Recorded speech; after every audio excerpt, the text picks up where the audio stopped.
నమస్కారం ఈటీవీ 360కి స్వాగతం. ముందుగా ప్రధానాంశాలు.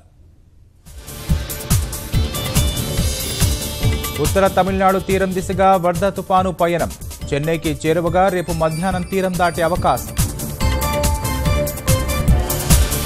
తీవ్ర తుపానుతో ఏపీ తమిళనాడు సర్కార్లు అప్రమత్తం.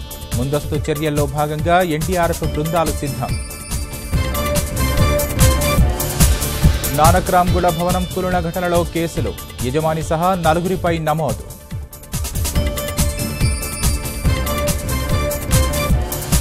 చెన్నైలోని శేఖర్ రెడ్డి నివాసంలో 4వ రోజు ఐటీ సోదాలు. ఇప్పటి వరకు 131 కోట్ల నగదు, 170 కిలోల బంగారం స్వాధీనం. ప్రధాని ఆదరణను చూసి తట్టుకోలేకే కాంగ్రెస్ విమర్శలు. నోట్ల రద్దుపై రాహుల్ వ్యాఖ్యలను తప్పుబట్టిన వెంకయ్య. అమ్మ మరణాన్ని తట్టుకోలేక ఆగిన 470 గుండెలు. తలా 3 లక్షల పరిహారాన్ని ప్రకటించిన అన్నాడీఎంకే. ఇస్తాంబుల్ ఉగ్ర పేలుళ్లలో 38కి చేరిన మృతుల సంఖ్య. 166 మంది గాయపడినట్లు ప్రకటించిన టర్కీ ప్రభుత్వం. ముంబై టెస్టులో విజయం దిశగా టీమిండియా. కోహ్లీ ద్విశతకం, 6 వికెట్లు కోల్పోయిన ఇంగ్లాండ్.